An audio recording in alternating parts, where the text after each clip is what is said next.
challenge and, if necessary, destroy media narratives. I'm George Samueli. It is now time for our Monday morning, East Coast time, Monday morning live stream.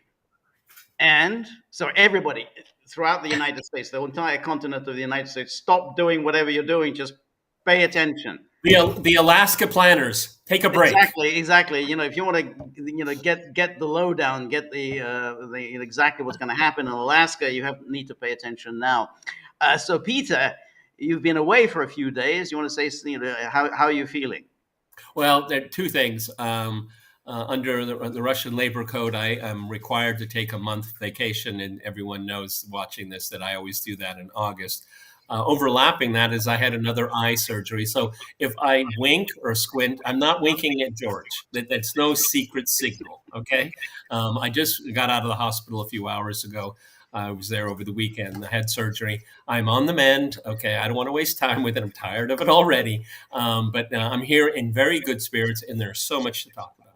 Yes, there is indeed. So as things stand, so this is Monday morning East Coast time. As things stand, the meeting summit is scheduled to take place in Alaska on Friday. And of course, Alaska has clearly a symbolic significance, since it is, in a way, I mean, it's a kind of a meeting ground between Russia and America. It was a part of the Russian Empire, and it still has a definite Russian character to it. It has, there are Russian churches there. The Russian River. Exactly. So, it is definitely a meeting point of for Americans and Russians. And so in the 1860s, Tsar Alexander II sold Alaska really for a song. It was a very, very low price that the Americans paid. But that was, at the time, Alaska really was very poor. That was before the discovery of gold and valuable resources that came later. So, but at the time, the Russians probably thought that they got a good. And the Tsar needed the cash. The Tsar needed the cash. And okay, and I've done it once, I probably won't do it again. If you fly from Moscow to Vladivostok, that's not to Alaska, but that's Vladivostok. That is one big hell of a country. I mean, I think for the Tsar's advisor saying, it's just a lot of land. Okay, and it's sparsely populated. I want to go back to sparsely populated in a second. But one of the reasons why they sold it for a song is that they were afraid of the British. Okay, and the Americans were this upstart country that really played almost no role in global affairs at all. Okay, it was expanding eastward, but it wasn't. It was only a threat to the natives. Okay, Native Americans, and the Mexicans didn't like it very much. But still, I mean, the thought that Russia and the United States would be the two great opponents in the next century was no one thought about it. And sparsely populated.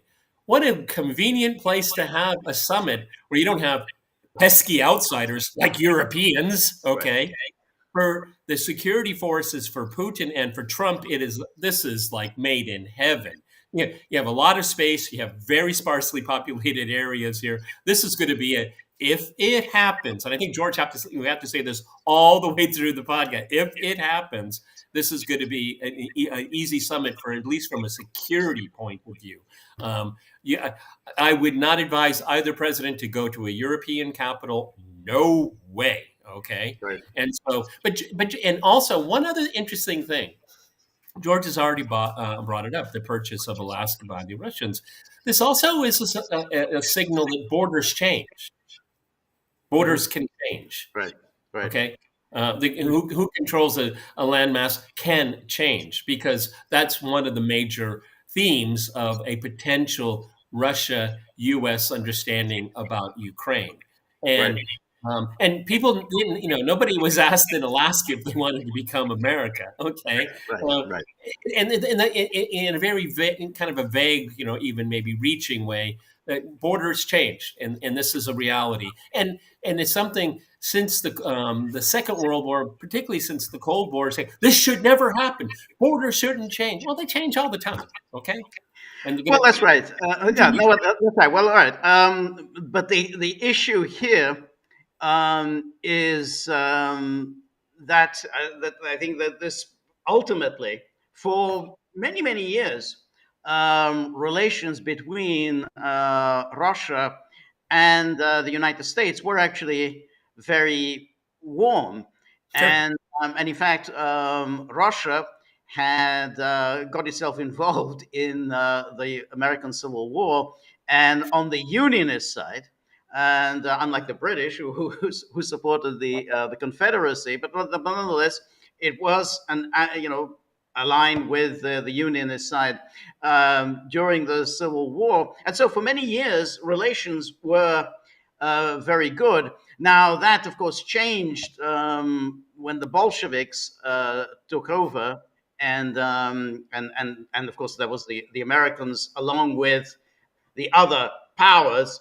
intervened in Russia in order to defeat the Bolsheviks. Of course, they failed to do so, but that caused a lot of bitterness, and and then really relations did not improve until the 1930s. I think the United States was one of the last countries to recognize the Soviet regime. It was 1933 that FDR recognized the Soviet regime.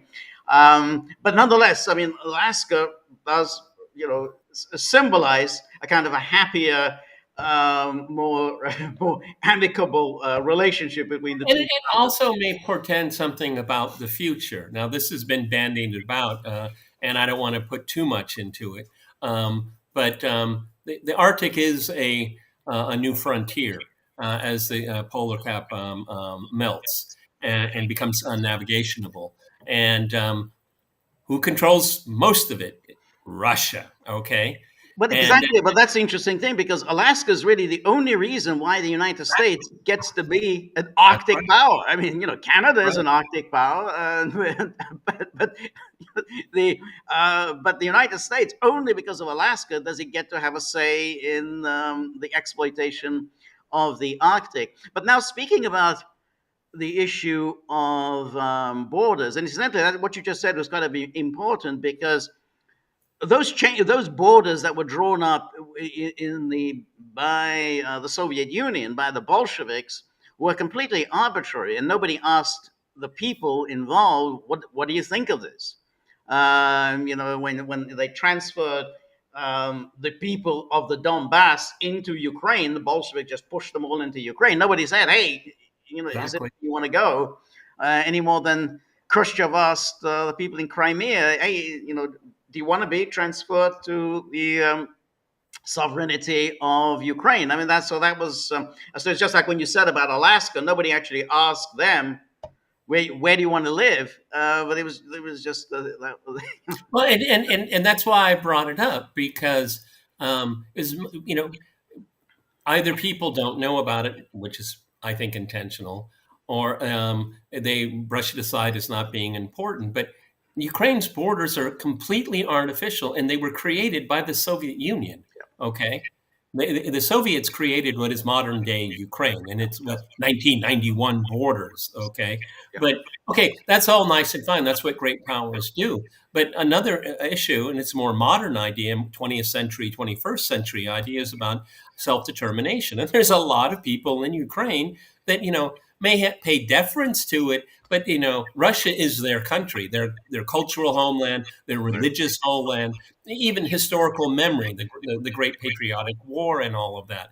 And that is something that people don't want. One of the things I think is obvious, but is never said. The Kiev regime hates Russians so much. Well, then why don't they? Why they should welcome them? Get rid of them. Get rid of these Russians. They pollute our population. I mean, if that's the logic, then you should cut yourself off from that Russian population, and you'll have a pure Ukrainian state.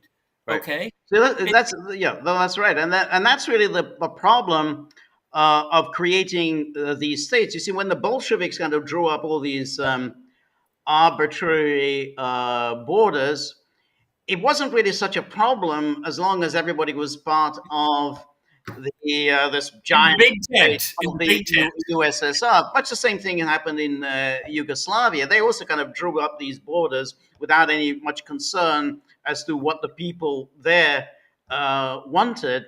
But that was okay as long as the state of Yugoslavia continued to exist. The problem arose is when those domestic, arbitrary, administrative borders became international frontiers, and then suddenly you ended up in somebody else's state, and You end up as a somebody else's state was minority. hostile to you.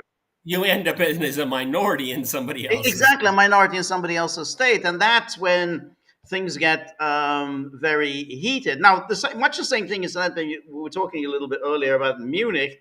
It was a problem that arose after World War One. They said, okay, well, Austria-Hungary, wasn't able to address its minority issues. Fine, wasn't able to address them very successfully, but neither did the successor states. Neither did the state of Czechoslovakia address those issues properly. Neither did Romania address the issues properly. Neither did Yugoslavia address the issues properly. So they were an improvement on Austria-Hungary. Exactly. As a matter of fact, the problem became worse, okay? Because if you go back to the concept of imagined communities, they had to retroactively create a nationalism to justify the political ambitions of the then elites, okay? And so I remember when I was living in Poland, I mean, there were people that tried to convince me that Jesus was actually a Pole. Did you know that, Peter? That Jesus himself was Polish. This is, but that went all through Eastern Europe, okay? And you obviously create an in-group and an out-group, and if you're in the out-group, you're in a very, very bad place, and that happened. And it's one of the reasons why Nazi Germany was able to pick all these countries off very easily, because they played to their great nationalism ethos. Well, that's right, and but not an unreasonable, because if you look at the Sudeten Germans, they didn't really want to be a part of Czechoslovakia. They said, well, why would we want to be in a state which is ruled over by the Czechs? I mean, we don't want to be ruled over by the Czechs. We're Germans. We're above the Czechs, but we get to be ruled over by the Czechs. But George said something that's very important, and it sounds flippant, but it's not flippant.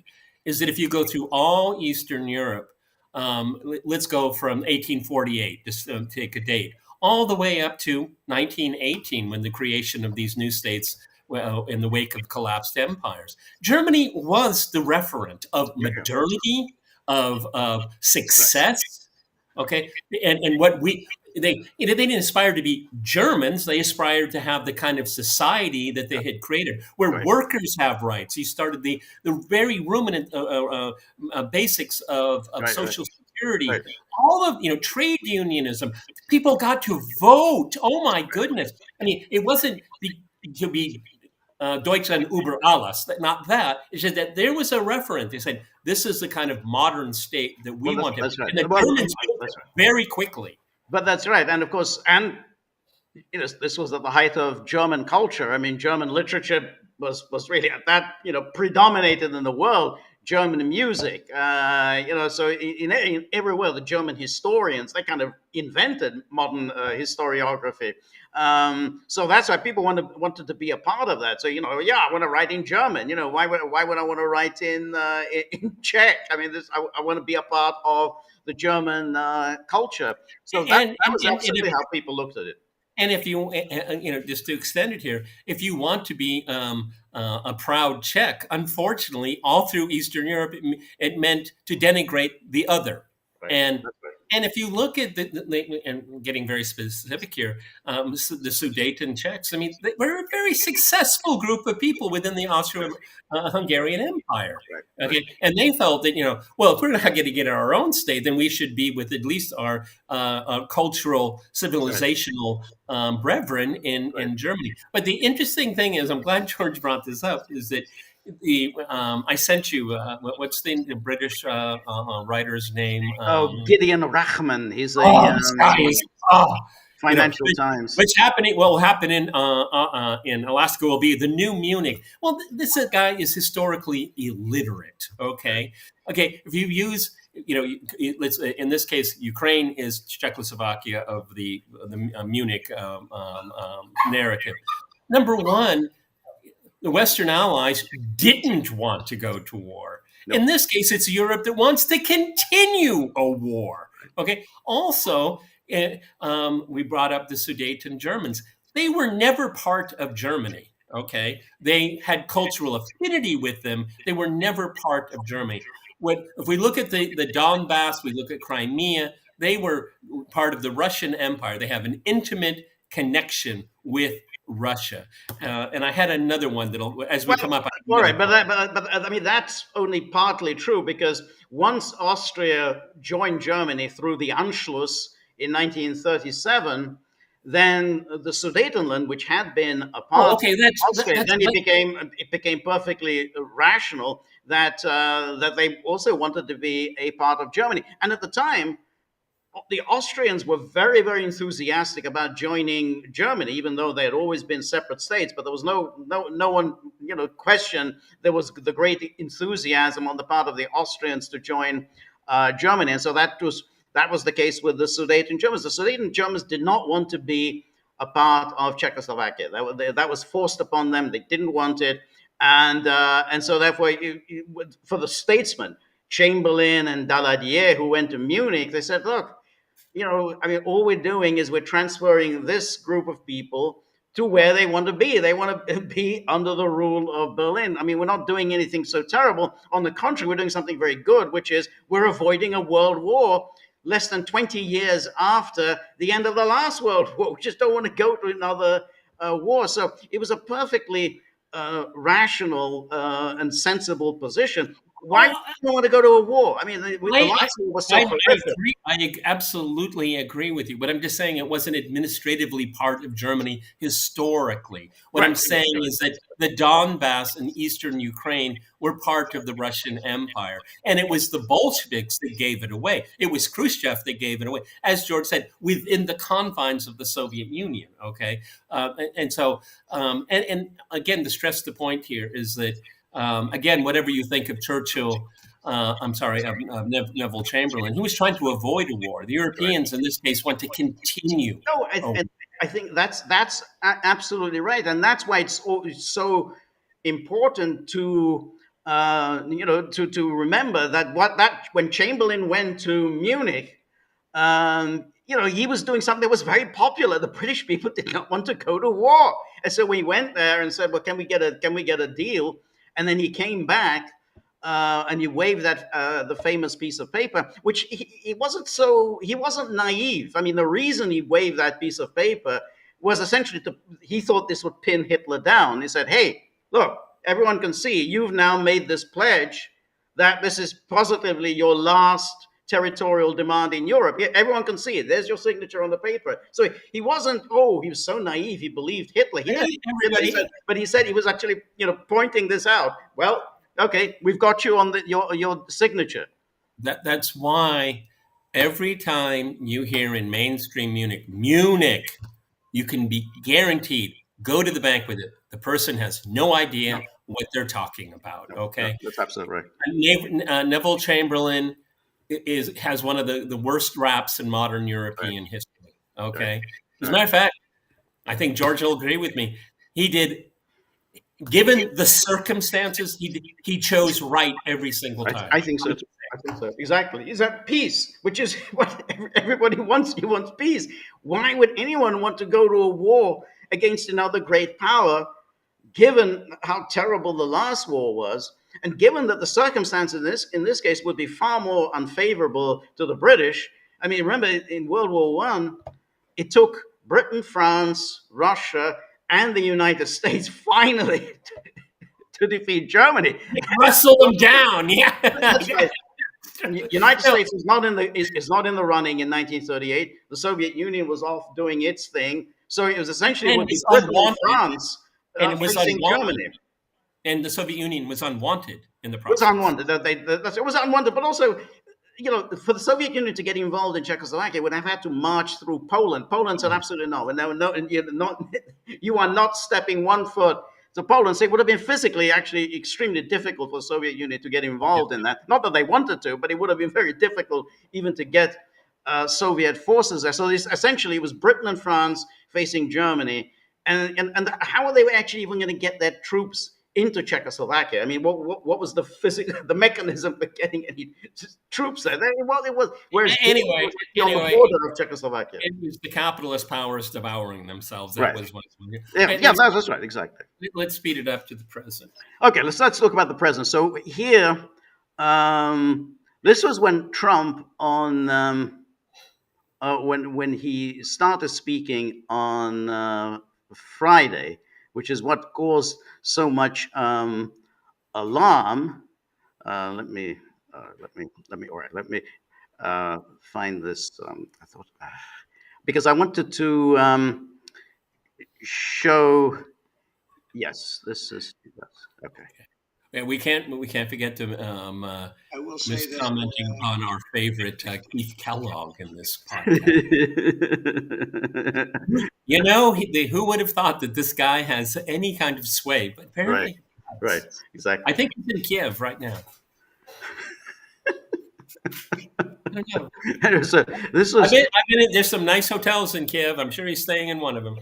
Yes. So this was Trump on Friday when he was speaking at the news conference about this upcoming meeting with Russia. So let's listen to his words, because this is what caused the meltdown in among media circles, among foreign policy circles, and of course in Ukraine and among governments of NATO. I will say that Europe wants to see peace. The European leaders want to see peace. President Putin, I believe, wants to see peace, and Zelensky wants to see peace. Now, President Zelensky has to get all of his everything he needs, because he's going to have to get ready to sign something, and I think he is working. So this was already kind of ominous when he says he's going to have to get ready to sign something. So whoa! He's going to have to. That means it sounds like he's saying you're going to have to sign something you don't want to sign. But then get ready. Yeah, exactly. Get your pen out. Get your pen out. Get him a pen. Yes. To get that done. Well, you're looking at territory that's been fought over for 3.5 years with. A lot of Russians have died, a lot of Ukrainians have died. So we're looking at that, but we're actually looking to get some back and some swapping. It's complicated. It's actually nothing easy. It's very complicated, but we're going to get some back. We're going to get some switched. There'll be some swapping of territories to the betterment of both. Okay, so that was the phrase, that there's going to be some swapping of territories to the betterment of both. He, of course, left it very vague as to what is everyone going to be swapping. And so there were a couple of stories that appeared in the Wall Street Journal and in Bloomberg that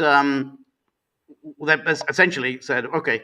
What is this plan that they're discussing? So let me just have this. We'll bring this up. And so first, it was the Wall Street Journal that supposedly, but first we have to keep in mind, all of the information that the media are relaying is all coming from the American side. There's not. It's coming from Steve Witkoff. That's probably because there's a lot of stories that he was misunderstood, or he that's one of the stories, but we don't know if that's true. But yes, people, that's what people are saying, that he was misunderstood or he misunderstood Putin. But that in itself may be maybe kind of a mischievous. Part of the ploy. Yeah. Okay. Exactly. Anyway, so this was the Wall Street Journal. It said Putin tells U.S. he'll halt war in exchange for eastern Ukraine. And then it says Russian President Putin presented the Trump administration this week with a sweeping proposal for a ceasefire in Ukraine, demanding major territorial concessions by Kiev and a push for global recognition of its claims in exchange for a halt to the fighting. And then Putin told Whitmer. But George, sorry, but who made the proposal? Was it the Russians or was it Steve Witkoff? No, that's a good point. I think it's the reverse to what is just reported right there. Is that Witkoff, maybe with the best of intention, I don't know, they kind of say, well, what about this? And the Russians are like, oh, we can talk about this. Yeah, sure, we can talk about this. Right. Okay, because everyone, maybe we have to do this every 15 lines. There's no agenda for this meeting. No, so no. At the moment, no, absolutely there isn't. So, as all things being equal, and for what we know, is that the Russians and the Americans have agreed based on how Steve Witkoff interpreted the meeting. I'm sorry, that seems to be the baseline here. I guess so. I mean, it's true that Trump has sought a meeting now for a while. He's wanted a kind of a face-to-face meeting, thinking that somehow he can resolve issues, on a face-to-face basis. So the goal, George, is the meeting, not ending. Well, meeting. However, you'd have to say though that.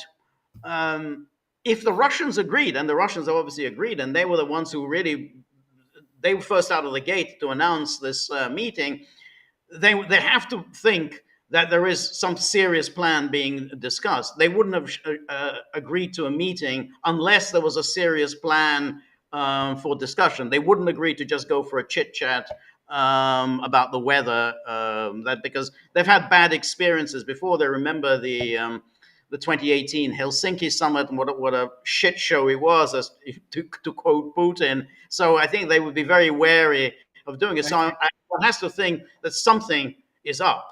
Now, that's very different from thinking that this is going to succeed, but something at least is up.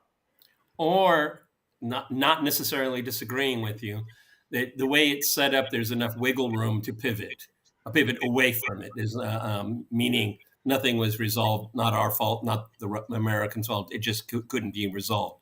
I think that they're taking a bad situation and working it the best possible way. Okay, there's no agenda, so we're not tied to anything. Okay, and so you can wiggle out of that, because we've been saying nonstop here is that the Russians never sit down until there's something to sign. Okay, Right. And this seems to be an anomaly. So maybe this is a different approach. Well, yes. I mean, it's signed, but I think that at the very minimum, even if I think they're a long way from signing anything, but at least at the very minimum, there is a plan to discuss. We're actually talking about a plan, not just in general, how do we bring this war to an end, that there is a plan. Now, whether that's a different issue, what the claim, because as you say, I think, who's the source of these stories? And the stories are roughly that supposedly Ukraine would withdraw from Donetsk and Lugansk, and but there would be a freeze in Kherson and Zaporozhye. That's what the gravamen of these stories. So it says here, in a series of calls this week, Europeans sought to get clarity on key aspects of the proposal. What would happen in the southern regions of Zaporozhye and Kherson, where Russian troops also control some territory. Officials who were briefed by the Trump administration on calls Wednesday and Thursday came away with conflicting impressions about whether Putin intended to freeze the current front lines or eventually pull out of those regions. And then a U.S. official said Putin called for pausing the war at current lines in both regions. Russia would then negotiate land swaps with Ukraine, aiming for full Moscow control of Zaporozhye and Kherson it couldn't be determined which territory Ukraine would receive in return. And then, For example, Sumi. well, I guess so. The Sumy and the Kharkov, around Kharkov. And so anyway, there were these phone conversations, and then Bloomberg also ran with this story, and they said, Putin is demanding Ukraine cede its entire eastern Donbass area to Russia as well as Crimea, and that would require Ukrainian President Zelensky to order a withdrawal of troops from parts of Lugansk and Donetsk, regions still held by Kiev. And then, under the terms of the deal that officials are discussing, Russia would halt its offensive in the Kherson and Zaporozhye regions of Ukraine along the current battle lines. They cautioned that the terms and plans of the accord were still in flux and could still change. It's unclear if Moscow is prepared to give up any land that it currently occupies, which includes Zaporozhye nuclear power plant, the largest in Europe. And then Zelensky, of course, he announced in an address to his people that the answer to the Ukrainian territorial question already is in the constitution of Ukraine. No one will deviate from this, and no one will be able to. Ukrainians will not gift their land to the occupier. Well, that's interesting that he would invoke the Constitution, because he is illegally in the president of, or acting as president of Ukraine. To bring up the Ukrainian Constitution is a really bit rich for this guy. Okay, right. So in Ukraine's Constitution was neutrality, and that was changed. So it's a bit rich, kind of falling back on this. I mean, he by any legal definition within Ukraine, he's in violation of their own constitution. So bringing that up is pretty weak. That's sixes and sevens there. I'm sorry. Yeah, I agree, because that constitution has been changed a great deal. As you said, originally neutrality. They promised neutrality. Then when the famous Declaration of State Sovereignty in 1990, they said neutrality, no military alliances, no nuclear weapons. And then they changed the constitution after Maidan, when they inserted that Ukraine will seek NATO membership. So that that was a complete violation of what the constitution had originally said. We will seek NATO membership. So that's a very, very weak argument. It's not in the Constitution. Well, you have to change the Constitution. But anyway, he goes on here, but the interesting thing is he's obviously very unhappy, but he can't bring himself to say anything negative about Trump. And so it says, Ukraine is ready for real decisions that can bring peace. Any decisions that are against us, any decisions that are without Ukraine, are at the same time decisions against peace. They will not achieve anything. We are ready to work together with President Trump, together with all our partners, for real and, most importantly, lasting peace. And then, of course, we have Macron. Great. Oh, here we go. Yeah. Emmanuel Macron, who says, I've just spoken again with President Zelensky, and then as well as with Chancellor Merz and Prime Minister Starmer. And then we remain determined to support Ukraine, working in a spirit of unity and building on the work undertaken within the framework of the Coalition of the Willing. So it's bringing just great. That's a knee slapper there. Good for you guys. Okay, go right ahead. Make my day. Okay, right. So what? So what? Exactly. Yeah. Okay, and that's how it is being received. I think, at least with Trump looks at it that way. See, that's the outcome that I think Trump is ultimately willing to accept. Was that Putin flew halfway around the world to our country, to our turf. It used to be his, everybody. We could start imitating Trump. People said it was the greatest deal in the history of the world. Okay, I'm not going to waste my time on that. Right. I mean, that may be the outcome that Trump wants. Is that the Europeans, they're so infatuated with Ukraine. You take it over. It's yours. Okay. That's what Trump wants. Will he succeed? We don't know. Will this gambit chain end the conflict? I don't think so. All Right. right. Well, the reason I don't, I agree with you. The reason I don't think so is that the forces that are arrayed against Trump. I think we agreed that I think Trump wants this war to end. I mean, he's not interested in it. He never has been interested in, and I think he really does think that hey, it's not my war. It's Biden's war. So I think he does think that. But the forces arrayed against him are just overwhelming. I mean, you're talking about the whole foreign policy establishment within the United States and in Europe. You've got all of the NATO powers now having, going into hysterics. You have the media. So they're absolutely going to be, you can't sell anyone, Ukraine out, Putin this, Putin that. So it's going to be very difficult. I mean, it's just like when he went to Helsinki in 2018. He did nothing. I mean, he just haplessly stood there and allowed somebody else to take over the summit. Everyone, keep in mind, and I've put this on Twitter and I've gotten death threats for it, but I stand by my formulation of all of this, and Zelensky and his cabal around him. You volunteered for this. You volunteered.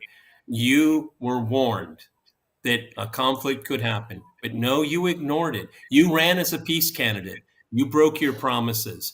When the conflict started in Istanbul, you were that far away and you walked away from it. You volunteered for this, okay? And now this is the consequence, okay? I want it to come to an end, but if Trump, and this, the way I look at it, and again, I don't know if it will succeed for the reasons George just said. There's so many pressure groups around Trump. He can't resolve. The meeting is the success. The meeting is success. That's the headline. That's the photo op. That's why another reason he gets the Nobel Peace Prize. Will it resolve this conflict? Certainly not. No. The one thing that I do think, which is that Zelensky is really not the main player in this, and he has never been the main player. And I think had it been left to Zelensky's own devices, I think he would have settled. I think he would have settled in 2019 when he first came to power. I think he really did want to end the war, but then he was threatened with being killed. So and then in 2022, I think he was ready to sign. He was ready to sign an agreement in Istanbul, and then the pressure was mounted on him by the Americans or the British. I mean, Boris Johnson told him, "You can sign what you like. We're not going to accept your signature." I mean, it was as simple as that. I mean, said that it's not going to be binding on us anything that you sign. So essentially, he was from then on, he was just simply the creature of the powers. So it's on the Biden administration, and now I guess to Trump, and of course the British, the French, the Germans. They're the ones who have been continuing this war, and they're determined to go on continuing. I mean, this is why they're so distressed Well, that George, something might happen in Alaska. we're famous for asking each other legitimate questions, because George and I don't warm up for any of these podcasts. Why? Why are the Europeans so dead set against peace? Why are they full throttle, full throated pro war? Why? Well, I have an answer. I don't think it's a very satisfactory answer, but that somehow. Well, I'm sure it won't be satisfactory because this is irrational, and that's why it's hard to describe irrationality. Exactly. It's irrational. Somehow, Europe has now defined itself through opposition to Russia and has defined the Ukraine project as an existential matter for Europe, and that if that fails, then the European project fails. And that's why this is now for them. It's become existential. But I don't think it's a satisfactory answer, because you ultimately think, well, but that doesn't sound rational. Why would you do? This is all very vague and metaphysical. I mean, why can't you just think? What would be rational if Bismarck was around, Metternich was around? What would they do? They would do a reverse Nixon. They would reach out to Russia and China. That's what they would do. Yeah. That's what a middle power like Europe would do. Right. Yeah, a strong middle power. Okay, Right. and what you do is that okay, the Americans want to call the shots and maintain its hegemony. Maintained American hegemony only is at the expense of Europe. What you do is you reach out to the Russians and you reach out to the Chinese, and then you have a parlay. Okay, Right. that is rational. That is rational because the European project is predicated on the success of Ukraine, however you define success in Ukraine. I can't do that.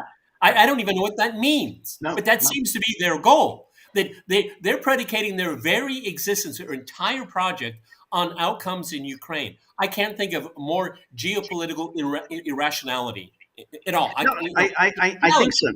I think so. And this is why it's also very interesting that if we go back to February 2022, why didn't the Biden administration or the leaders in Europe, why didn't they reach out to Moscow and say, "Hey, look, we got to get this ended now. I mean, we don't want to go down this path." Why didn't they do it in those early days? Why did they just simply happily settle down to this long, protracted war? I mean, it's like it seems sort of strange when you look back on it.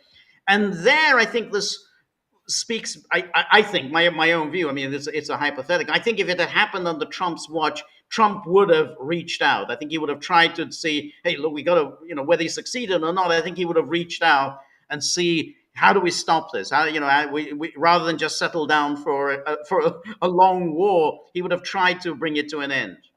Given what he said during the 2016 election, I tend to agree with you. I mean, this is unfortunately ends up being bar talk, okay? Because counterfactual history Exactly, is it's a hypothetical. Exactly, it's hypothetical. But I just given the fact that he said repeatedly that and there's no I can't see any ulterior motive. He wanted better relations with Russia. I tend to agree with George. It was, hey, everybody, step back and let's take a breath. Okay. I think that he would have been inclined to do that. We know that the Biden administration was exactly the opposite. Right. As what was it? Political, technical, military. Technical, yeah. That consequent. That's the phrase that the Russians use. That's right. The Biden administration's position only hardened. Yeah. Okay. That's right. From December to January to the start of the special military operation. Right. This is all public knowledge too. Yeah. Okay. Yeah. That's right. But anyway, so we had Macron doing his thing, talking about his coalition of the willing. Do you think his wife was threatening him when he was writing this? Or his spouse, excuse me. Yeah, that's right. I mean, she looks like she can pack a punch. Ukraine's future cannot be decided without the Ukrainians who have been fighting for their freedom, blah, blah. And then Europeans will also necessarily be part of the solution as their own security is at stake. Well, no, that's a choice. That's a choice. It is a choice.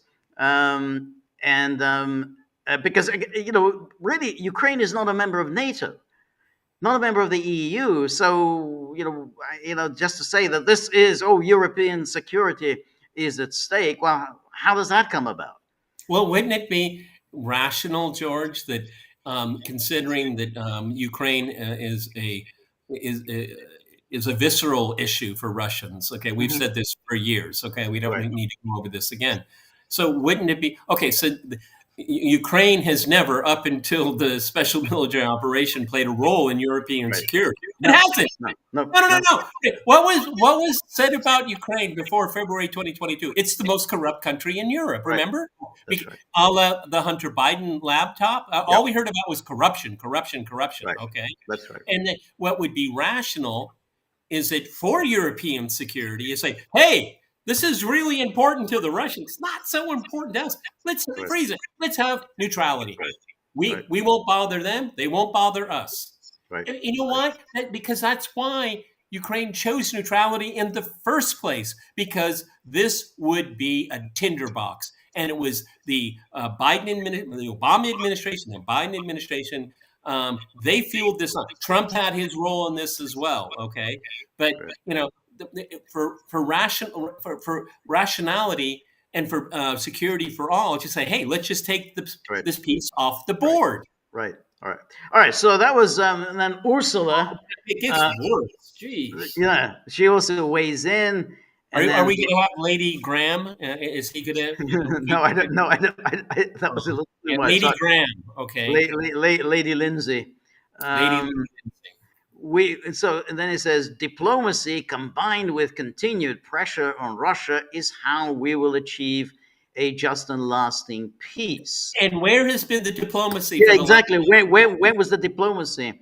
One that respects Ukraine's sovereignty and the vital security interests of both Ukraine and Europe. And then, of course, that would lead to, and what about the security of Russia? But that never really, that no one ever addresses that issue. That somehow, well, okay, so we got the security of Ukraine, the security of Europe, but apparently no one else is entitled to security. Yeah, see, has been the theme of NATO all along, which is that no one else is entitled to any kind of security.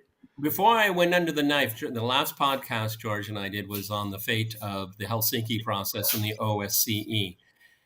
My goodness, George, how we have transmigrated into a new era. When that era was all about the indivisibility of security. You hear nothing from European leaders on that. They don't even know what it is. Most of them in power now have no idea what that means. I can guarantee you. No, I'm absolutely not. Then we had, because there was a lot of weighing in. This has been caused a lot of consternations since Trump's announcement on Friday. Good, thank goodness that Randy Fine didn't weigh in. That would have been good. Yeah, that would be that's a mighty lot of weight there.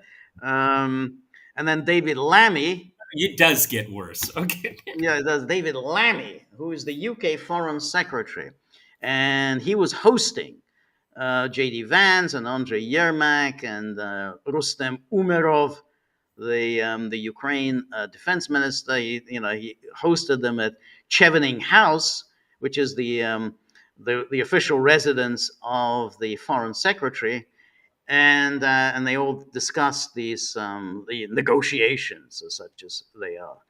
And then this was the release. There was finally they cobbled together a press release, which is a statement by President Macron, Prime Minister Meloni, Chancellor Merz, Prime Minister Tusk, Starmer, von der Leyen, and then President Stubb of Finland. How does Finland get to be at the big table? I don't quite get that. It's a very small country. You get at the big table because his name is Stoop. Okay. And so they said, we welcome President Trump's work to stop the killing of Ukraine and the Russian Federation's war of aggression and achieve a just and lasting peace and security for Ukraine. We are convinced that only an approach that combines active diplomacy, support to Ukraine, and pressure on the Russian Federation to end their illegal war can succeed. How do those two paragraphs work? We welcome President Trump's work. Exactly. I mean, we're dealing with a group of imbeciles. Right. That's right. Well, that's the thing. They're just repeating the same things they've been repeating for 3.5 years.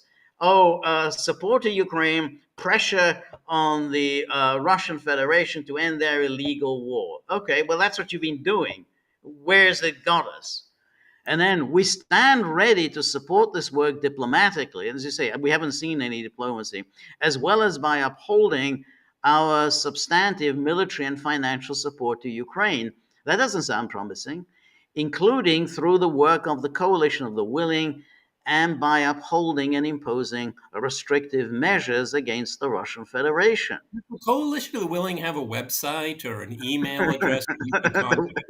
We would like to talk to Mr. or Mrs. Coalition of the Willing. Yes. I mean, the Coalition of Willing has no legal standing whatsoever. No. It's meaningless, okay? It is. It's basically bar talk. Exactly. We share the conviction that a diplomatic solution must protect Ukraine's and Europe's vital security interests. We agree that these vital interests include the need for robust, Here we go again. credible security guarantees. So they're back with the security guarantees, and that which have to be robust and credible. So again, they're talking about sending in their forces into Ukraine that enable Ukraine to effectively defend its sovereignty and territorial integrity. Ukraine has the freedom of choice over its own destiny.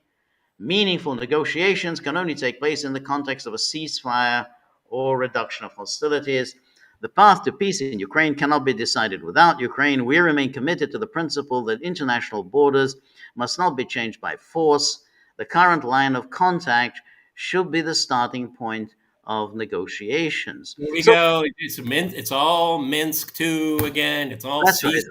Yeah, I mean, so there's been these people have made no progress. No, they've made no progress, none at all. So they're still talking about these security guarantees. They're saying, "Oh well, we have to have a ceasefire before any negotiations begin," which is clearly a non-starter because they're not really. Because at the same time, they said, "Oh, we're going to continue supporting for Ukraine." Well, you're going to continue supporting Ukraine. There's not going to be a ceasefire.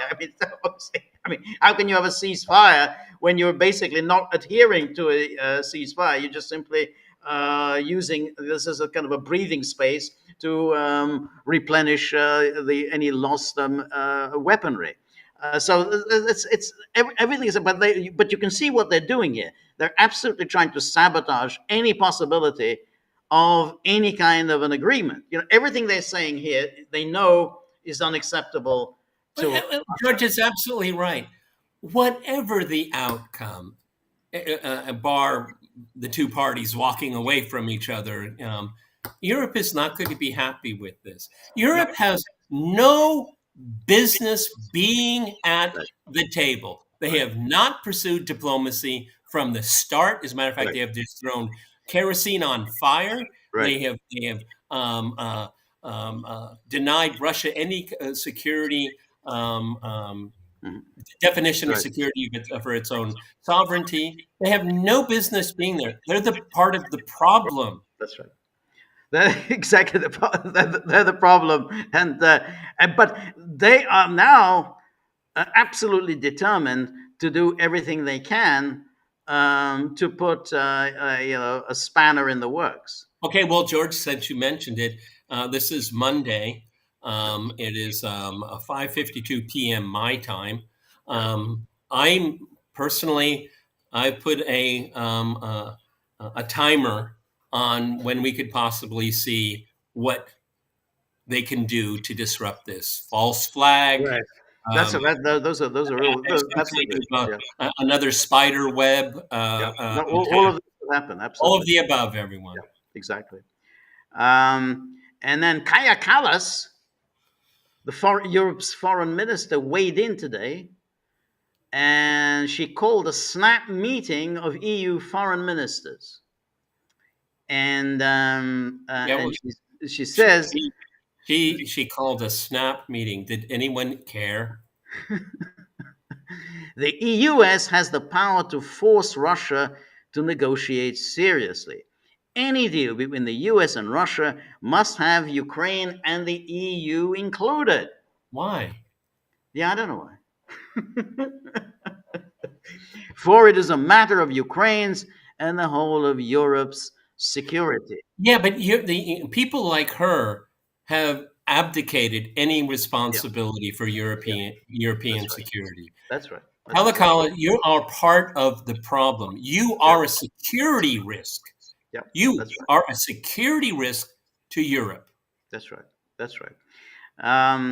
And then she said, Kallas said that international law is clear. All temporarily occupied territories belong to Ukraine, and warned that a negotiated settlement must not set the stage for further aggression against Ukraine. So basically she's saying no negotiation. I mean, it's just basically she's desperately making a last pitch, which is kind of interesting given that she is supposedly the foreign minister of the EU. Now, she is, of course, nothing of the sort because There is no foreign minister of the EU. These are all fictional positions that have been created. Like, They have very good perks. yeah, very good perks.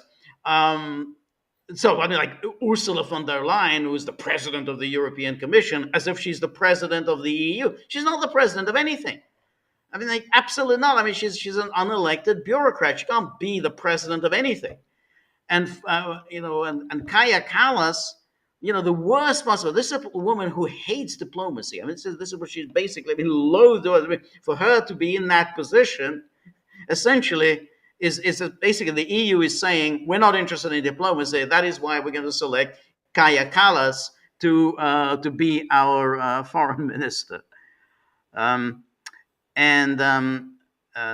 that's the Kaya Kallas. And so then this is the Nordic Baltic 8. I didn't know there was a Nordic Baltic 8. I didn't know that either. Yeah, I mean, I'm not. But I bet the buffet has a lot of really good fish. Yeah, I'm sure that the herrings are very tasty. And so they issue their statement, talking about that peace will only come through a combination of determined diplomacy. They bring this diplomacy, unwavering support for Ukraine, and consistent pressure on the Russian Federation to halt its unlawful war. So where is the carrots for Russia in all of this? Exactly. Where? None. No, nowhere at all. Nowhere at all. And They think that for some reason, only known to God, maybe not even to God, they think their words have meaning. Okay. They think their words have consequence. Right. They don't. Yeah, that's right. And negotiations can only take place in the context of a ceasefire. They're all reading on the same. Yeah, exactly. Ceasefire. The people of Ukraine must have the freedom to decide their future, which is when public opinion polls overwhelmingly show that the Ukrainian people want an end to the conflict. Yeah. Does Europe want an end to the conflict? That's right. No. That's exactly right.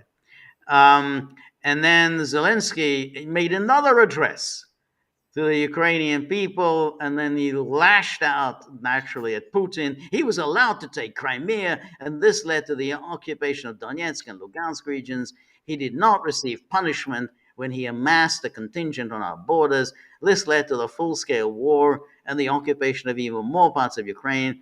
I don't know what kind of punishment is he thinking? I mean, and now Putin wants to be forgiven for seizing the south of our Kherson region. Wow. What? Where did he get that from? Is Zelensky Putin's rabbi here? Yes, exactly. And then here's the New York Times, and guess what they're going to bring up? And that is Yalta. Ukraine's fear for these past 6 months. There's only Munich and Yalta, right? Exactly. There's only Munich. It's either Munich or Yalta. Yeah, that's European history for dummies. Okay, exactly, that's right. Ukraine's fear for these past 6 months has been that Mr. Trump's image of a peace accord is a deal struck directly between him and Mr. Putin, much as Franklin Roosevelt, Joseph Stalin, and Winston Churchill divided up Europe at the Yalta conference in. What was so bad about Yalta?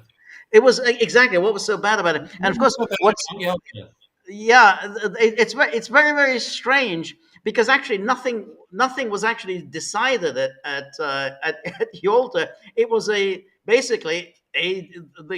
forces were where they were. I mean, there was a kind of the de facto partition. It's not That's right. You're there. We're here. That's right. That was it. And we agree that you're there and we're here. That's it. Yeah. That was Yalta, everyone. That's right. I mean, the alternative, the alternative, which was rejected, and there were no question. There were people who said, "Yeah, we should take the war to the Soviet Union," and there were voices saying, "Yeah, we need to, go ahead and push the Soviets out." But that was, of course, ruled out. Even Churchill ruled that out. I mean, that the idea of waging now a war against the Soviet Union, nobody wanted that. So that was it. That was over, and that's it. one of the reasons why Yalta is presented in such a negative way is, number one, there was nothing the West could do No, realistically. no. Number two, Yalta's given a bad name because the Soviet Union essentially won the Second World War in Europe. And they didn't, and people don't want to give them that credit. No, Okay. I think it's right. Okay. How many divisions does the Pope have? I think that came from Yalta, right? It was a recognition, and as George and I spent a lot of time last week, the Helsinki process was an acknowledgement of Yalta. Right. You can disagree. You can't disagree with it. You can dislike it. That's okay. That's fine. That's right. That's right. It's a very strange thing, and I think we talked about it. I think we did a whole podcast on it. That at the time, the only people who complained about Yalta, and this went on for a few years after World War II, were people on the right, the sort of the kind of far right in America. So we sold out Eastern Europe at Yalta. The John Birch Society. Exactly, yeah. John Birch Society, and but nobody took that very seriously. But now this notion has kind of drifted to the kind of liberal left that it was divided up. I mean, and then everyone forgot about it, and then it was revived in the 1980s because for some reason Mitterrand brought up, we cannot have another Yalta, dividing Europe up, which was very. You know why Mitterrand did that? Because he wasn't at the table. That's why. He wasn't at the table, but the point is that France is the one power that did really well at Yalta was France. I mean, France had been defeated in 1940, and then at Yalta, it got this reward of being one of the big four. It was Churchill that grabbed France by the back of the neck and lifted them up. Okay, France was a defeated power. Right. That ended up on the winning side. Explain that to me, everybody. It was exactly a winning side and a permanent member of the UN Security Council. So there was pretty well. It got itself an occupation zone. They got an occupation zone in Germany, an occupation zone in Berlin. Yeah, so the quintessential sloppy seconds of the Second World War get a permanent seat on the United Nations Security Council. Not bad. Right. That's right. That's why it was so peculiar when Mitterrand suddenly brought up Yalta as if somehow this is a kind of a monstrously immoral act when France of all powers did so well out of it. Anyway, let's take a look at our locals page. Where our Gagglers come and start worrying about the dogs, and the dogs need to be fed. They need to be housed, and so Stone River says, thank you very much, Stone River says, the Europeans claim a vital security interest in Ukraine. It sounds like they believe in indivisible security. If they had acted on that to begin with, none of this would ever have happened. Absolutely. It would have been in Europe's security interest. The way they have defined it is to make sure this conflict doesn't happen at all. Okay. We have to go back to Hollande. We have to go back to Merkel, where they turned a blind eye to this. This was the drumbeat to war. It really goes back to how dishonest, disingenuous the Western powers, and I'm kind of using the 1930s motifs here, the Western powers, betrayed the Minsk process. Right. The Minsk process was to Ukraine's advantage. Right. It was at Russia's disadvantage. I can remember having endless conversations with people about how could the Russians sign up to something like this. Right. No, that's exactly right. But I mean, I think that on this question of indivisible security, which is of course what the Russians keep talking about, but it was a decision that was made by the Europeans and the Americans. I mean, initially the Americans, but then the Europeans went along, which is to continue expanding NATO in the face of fierce Russian resistance. And let's remember the Russian resistance to NATO expansion began under Yeltsin. Long before anyone had even heard of Putin, they already were protesting about the expansion of NATO, and that NATO was essentially taking advantage of Russian weakness. And all these concerns were dismissed. And so had they at any time thought in those terms, then the outcome would have been different. But unfortunately, their view was, hey, we've got this, this momentary advantage. We need to actually press our advantage home. And I think people like Cannon and others said, yeah, I wouldn't keep pressing your luck. Well, they did keep pressing their luck, with one expansion after another. Sooner or later, it was going to end in disaster. But NATO expansion had nothing to do with security. No. Because what NATO is the poison of geopolitics. It is the poison. Because what it does is it creates instability, it creates enemies, it creates frontiers, it creates iron curtains. Almost anything negative you can think about geopolitics, NATO embodies. Yeah. Okay. Absolutely. Because what NATO expansion did is create insecurity for all, including NATO. That's exactly. So yeah, absolutely. Anyway, thank you so much, Stone River. Cynthia, our very good friend Cynthia. Thank you so much, Cynthia, as always, for your generosity. So Cynthia asks, I find it more than just a bit odd that the US brokered a deal involving the Zangezur corridor, which clearly aims to harm Russia, and then turns right around to broker a deal involving Ukraine, which is supposed to somehow benefit Russia. So I think the only reason Trump is hosting a summit with Putin is to bring harm to Russia as well as to Putin. In fact, I had a bloody nightmare last night about a bear being trapped and killed in Alaska, something Putin shouldn't blow off as mere rubbish. Well, I think Trump, there is a slight difference, I think, between the Armenia and Azerbaijan, is that the United States was never really involved in that conflict. I mean, this was, they got in on this on the act really at a very late stage, and then Trump saw that the United States would gain a nice advantage here through the building of this of essentially this corridor. The Americans would, whether they make money on this or no, that's a different issue.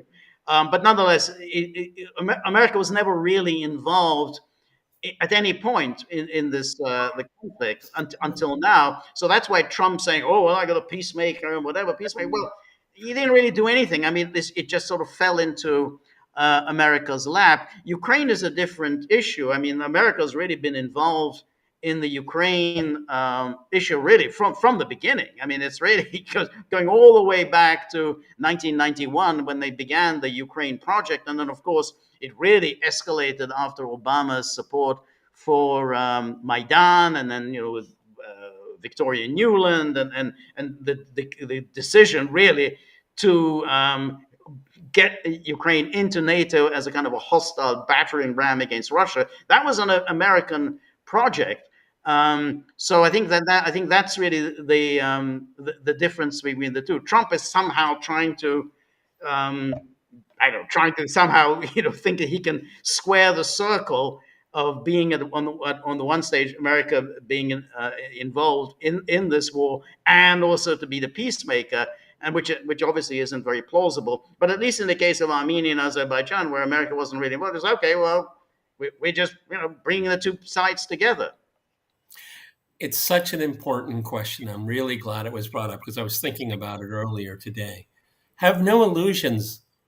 The West war on Russia is at full blast, and the Russians know it.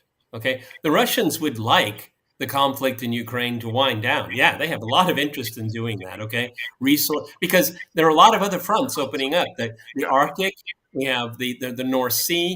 We have what's going on in Moldova, what's going on in Georgia, what's going on in Armenia, which is like insanity for me. I mean, this is like this deal. We'll see what happens with it. Okay, it was a good photo op, but Armenia is basically signing away its sovereignty. It's just my house cleaner. This morning she was completely distraught. I come home from the hospital and all she wants to talk about is Trump in Armenia. But have no illusions. this onslaught against Russia is not going to change. Right. No, I think it's right. Yeah. Yeah. Okay. Yeah. And is this going to be a vaulting point for U.S.-Russia relations? No, no. Because the terms of engagement are not really going to change. Now, first of all, George and I have already mentioned, okay, it looks more and more likely that the Alaska meeting is going to happen, but don't count on it 100%. Don't go to the bank with it yet, okay? We have false flags that are possible. It could end up being a nothing burger in which Trump claims victory. He does it all of the time. I have very serious doubts it's not going to change anything on the ground. The Europeans will fume. Well, who cares? That's what they do. They fume.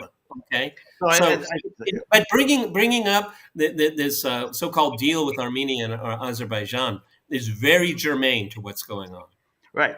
But I think the thing about the deal is, as I say, America really got in on this war really at a very late stage. It really wasn't there from the beginning. I mean, it's essentially for a variety of reasons. Armenia and Azerbaijan both turned to the United States. Basically, Azerbaijan started pressing Armenia. We want to build this transport corridor. And Armenia said, okay, well, we can build it, but then we will control it. Because it is going across Armenian territory. Azerbaijan said, no, absolutely not. We're going to control it.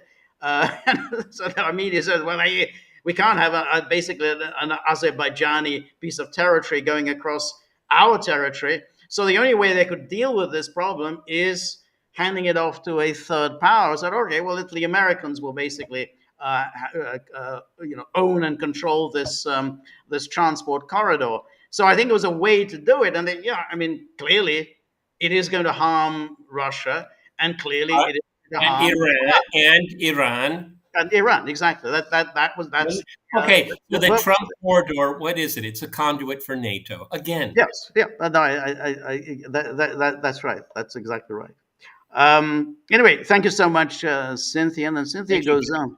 Tariq Cyril said Zangezur corridor isn't so far bleak for Iran and Russia, since the corridor links to its east on the Caspian, which borders Iran and Russia, so they could stymie the project or at least reduce its efficiency. It's also a red line for Iran in terms of its national security. So why would Trump want to spark another war in the region? Which he got his photo op, everyone. Yeah, he just ended another war, everyone. Right. Yeah, that's right. Very, very astute observations in that question. If he wants to create peace there, creating prosperity at all, he'd make nice with Iran and develop the Aras corridor instead. Well, I think he doesn't want to make nice with Iran. I mean, he's clearly shown himself to be, absolutely in with Israel. And at the moment, of course, Iran has been very unhappy about the Zangezur corridor, but Iran has a lot of problems at the moment. It's not in a good position to resist. It's not in a good position to threaten anyone. I mean, it had in the past threatened Azerbaijan, but it's not, now in a good position. So, now's the time to put the screws into Iran, I think, as far as. Yeah, well, Azerbaijan should be careful because its energy assets in Ukraine are getting obliterated. Right. Okay, yeah. So. Yeah. This is it's very, very complicated. There's a lot of dots there to connect here. I reserve judgment in all of this. Obviously, this was a move made against Iran. This is the primary motive here. The Armenia's behavior is just inexplicable for me. Again, my housekeeper, when I came home, I said, why does Armenia, the official Armenia, alienate its only true friend, Russia? Well, I think Armenia, whether one agrees with it or not, I'm assuming Pashinyan's calculation is that we didn't get the assistance that we were expecting from Russia in 2020 with Nagorno-Karabakh. We didn't get any assistance from Russia over essentially when Nagorno-Karabakh was ethnically cleansed in 2023. If we throw in our lot with the Americans will provide us with a Oh, security guarantee. I mean, I think that's yeah. Pashinyan's Ask calculation. Saakashvili and Zelensky how that works. Yeah, Yeah, no, that's fair. But I think that's I agree. I the agree. calculation of Pashinyan. I agree. Um, and Cynthia then goes on, says, it's also been said that Trump's so-called peace deal between Armenia and Azerbaijan may indeed prompt negotiations on the entry of Azerbaijan into the Abraham Accords. No surprise if that happens. After all, Trump only does deals in the region if Israel somehow benefits from the deal as well. Does Azerbaijan recognize Israel? I think it may recognize already Israel. I am not sure. I'm not I 100% don't sure, think. but I think Azerbaijan does recognize Israel. I don't think it does officially. That's what makes it so whimsical for so many people, because it's such a cordial relationship. Now, you want to do a quick check there? Yeah, I'm going to just check. Yeah, exactly. I want to do a check because I'm not sure. most Muslim I countries. think I read that a couple of days ago that they still do not have Okay, diplomatic relations. let me just check this. Sure. Because it's a really interesting question. Does Azerbaijan recognize? George has more hair than I do. So recognize it does.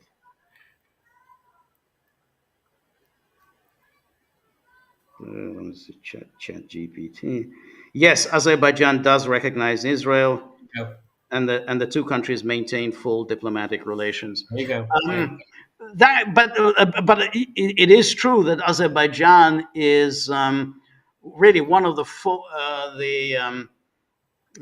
Muslim countries, one of the few Muslim countries that does recognize Israel. I mean, none of the other, like Malaysia does not recognize Israel, Indonesia doesn't recognize Israel, so Azerbaijan does so. Okay, and anyway, the Trump so-called peace deal between Armenia and Azerbaijan may indeed prompt negotiations of the entry. No surprise if that happens. After all, Trump only does deals in the region if Israel somehow benefits from the deal as well. But how can the Russians continue to be friends with the Israelis, given that Israel is doing deal with Azerbaijan that'll ultimately cause great harm to Russia? Well, I think it goes back to a point we've discussed before. Russia has a very special relationship with Israel. It's in many ways a kind of there's a sentimental relationship, and Putin has said Israel is a Russian-speaking country. We consider it as another Russian-speaking country. 1.2 million people Right, immigrated from the former Soviet Union, primarily Right. Russians and Ukrainians. Right. It is a power. It is Yeah. a power in Israel, and not a good one. I would have to. It's but there's a very large number of Israelis speak Russian as their first language. They And communicate among I one noticed it in Russian. the weekend before. I was out in a very nice posh and a wonderful brunch, and lo and behold, walking through one of the best districts in Moscow, visibly Israelis. Okay, Right. there's a lot of cross pollination, a lot. Right. That's right. And it's an interesting question because, of course, during the Cold War, there was very bad relations between the Soviet Union and Israel, and in fact, it was bad really almost from the beginning, from the creation of the state of Israel, and then Stalin's anti-Zionist crusade. And then, but this was continued during the Soviet era, and then the Soviet Union just broke off all diplomatic relations, just outright broke off diplomatic relations after the '67 war, and were not renewed until Gorbachev, whatever, it was about 1990 or whatever. So they had very bad relations. So despite the sort of whatever the sentimental attachment, which obviously did exist because there were many Jews in Israel who originally had come from the Soviet Union or Russia, but there was very bad relations. Now, they maintain cordial relations, while at the same time, in terms of foreign policy, I don't think Israel does anything at all that advances Russia's goals. Well, I agree, and it's extremely complicated, and I agree with what George just said.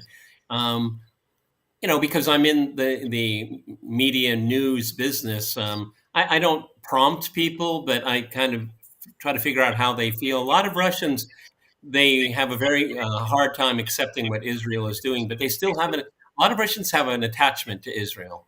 They really do, and I don't push too hard Right. because you learn more when you listen. Right. But I find it sometimes extremely strange. Right. That what's happening in Gaza is terrible. Poor Israel. Why are they doing this? It's like Right. that kind of. It's weird. Yep. That's right. That's right. And it simply goes on. Also, don't be surprised if Trump offers NATO membership to Armenia and Azerbaijan. Well, they're already on track. On track of the signing onto this peace deal, which will then give NATO access to the Caspian Sea, thus empowering NATO states to instigate further conflict with Iran and Russia. And how does that expand and security for all? No, it doesn't. It doesn't.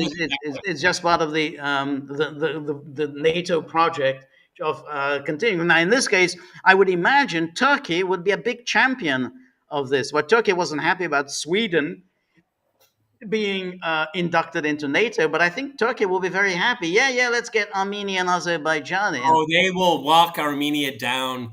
Yeah. What is it? Down the getting married. Primrose path. The Primrose path. Yeah, exactly.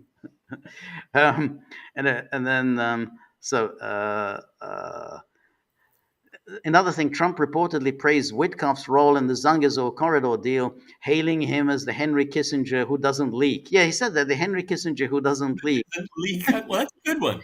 Yeah, that's not bad. Henry Kissinger who That's a good one. doesn't leak, according to the Washington Post. What do you think Trump meant by that? Well, I think obviously it's precisely that. I mean, he's hailing Witkoff as a good friend of his and saying, well, hey, he's like a Henry Kissinger. But he kind of remembered, somebody or other must have told him this thing about that Kissinger was an intrepid enormous leaker, and maybe Nixon, because Trump was quite friendly with Nixon in his later years. When I think Nixon lived in New Jersey, I think Trump had been friendly with him, and I think Nixon probably told him, hey, it was terrible, because Kissinger was always leaking, our conversations to his good friends at the Washington Post. I think that Woodrow Wilson had Colonel House, and FDR had who was his alter ego? He was at Yalta. Hopkins. That's what Witkoff is. He's Donald Trump's alter ego in a way. Right. He doesn't trust Rubio. He doesn't trust anyone. No. And then Stone River says, the ultimate irony, the European peace project has turned into the European war project. Now that's a very good point, because when was it that the EU won the Nobel Peace Prize? Maybe it was about 10. Right. 10. That's right. Yes, they won the Nobel Peace Prize. So now all right, we'll go in the few minutes we have left. There was George and I have given up on the Nobel Peace Prize, just for everybody to know. Go ahead. Yes, that's right. So, in the few minutes that we have left, there's one other item in the news, which is the killing of some journalists from Al Jazeera. And I want you to say this was a deliberate killing. This wasn't, whoopsie daisy. This was an accident. No, this was deliberate. And not only was it deliberate, by the Israelis boasted about this. They put out a tweet saying, "Yeah, we killed this journalist from Al Jazeera because, well, you guys said because he's Hamas." And so here's the Guardian story, which is Anas al-Sharif, a prominent Al Jazeera correspondent, among 5 journalists. So they hit the tent and killed, uh, five journalists. So even so they just well, they're all dead as well. Were they also in Hamas? Israel admits deliberate attack on the journalists known for frontline coverage in a strike on a tent outside Al Shifa Hospital, and then a prominent Al Jazeera journalist who had previously been threatened by Israel has been killed along with four colleagues. And then Anas al Sharif, who was one of Al Jazeera's most recognizable faces in Gaza, was killed. And then seven people in total were killed in the attack. And then camera operators and so on. And then this was the tweet that the Israel Defense Forces put out. Clearly very happy. Look, they got struck, with an arrow on the target board. Hamas terrorist Anas al-Sharif, who posed as an Al Jazeera journalist. Al-Sharif was the head of the Hamas terrorist cell and advanced rocket attacks on Israeli civilians and IDF troops. I don't understand, how do you, from Gaza, guide rocket attacks on Israeli civilians in Israel? I mean, if you're in Gaza, I don't understand how you would do that. By what mechanism are you guiding rockets from Gaza onto Israeli civilians in Israel? Intelligence and documents from Gaza, including rosters, terrorist training lists, and salary records, prove it was a Hamas operative integrated into Al Jazeera. A press badge isn't a shield for terrorism. Now, well, okay.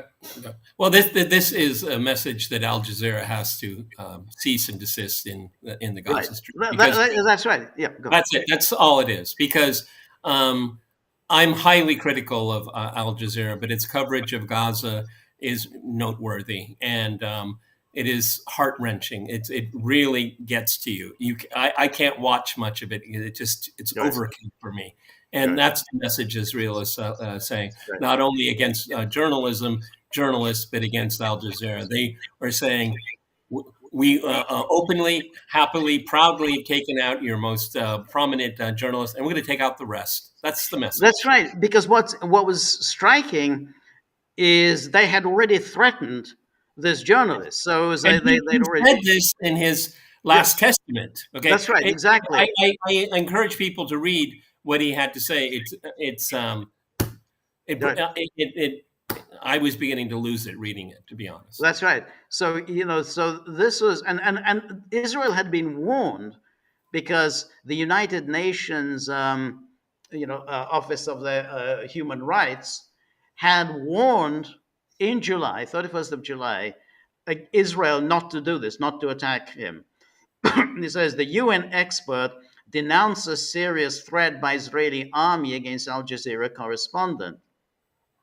Online attacks and unfounded accusations by the Israeli army against Al Jazeera journalist Anas al-Sharif are a blatant attempt to endanger his life and silence his reporting on the genocide in Gaza, a UN expert said today.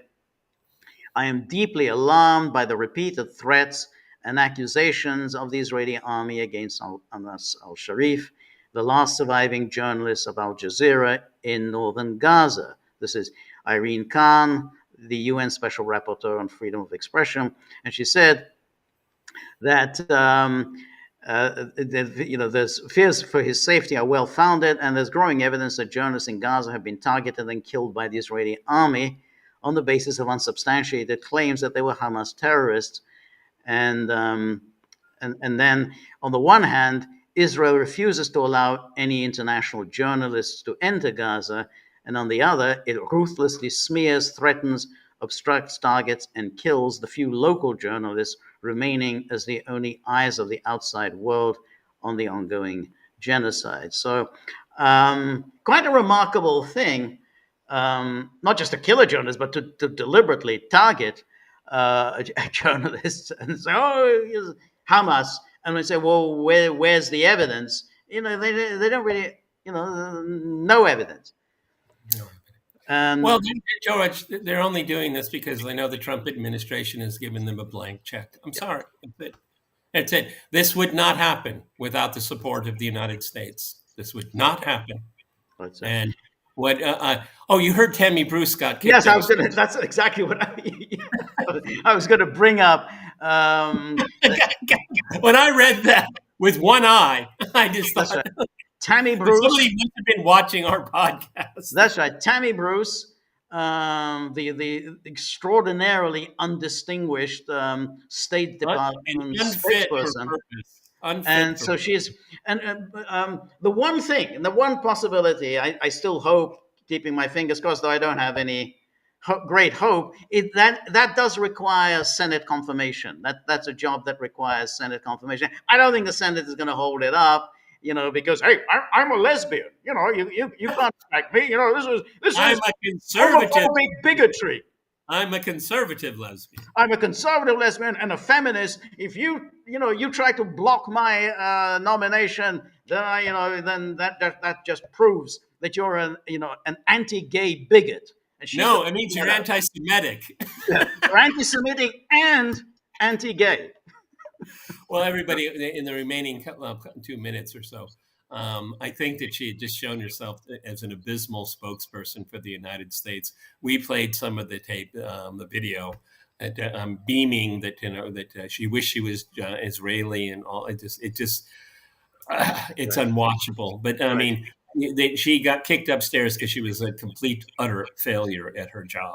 Okay, if she's deputy ambassador, all she has to do is raise her hand. That's it. Don't talk. Tammy, don't talk. Well, I guess she has to talk a little bit at those when they have these Security Council meetings. But I guess somebody else will probably draft her speeches for her. But it's also very interesting because ever since Daniel Patrick Moynihan, the only purpose of the U.S. permanent mission to the United Nations is to advocate on behalf of Israel. I mean, that's the only job. I mean, and that was, Nikki Haley, remember, she said, that's my job. I'm going to go in there wearing my high-heeled shoes, and I'm going to be kicking. I'm going to use those high-heeled shoes to kick people on behalf of Israel. Not on behalf of the United States, on behalf of Israel. So that's been the role of that position ever since the 1970s and Daniel Patrick Moynihan. Anyway, thank you very much, everybody who joined us. Thank you so much for all of your really interesting comments and questions. Very, very intellectually, very stimulating. And thank you those who contributed to the upkeep of the dogs. The dogs, they're kind of a little bit ungrateful. They're not very good at thank you, but we can say thank you on their behalf. And we will be back same time next Monday for our live stream. And then please join me tomorrow for my solo at 3 p.m. Eastern time. Until then, all the best. Goodbye.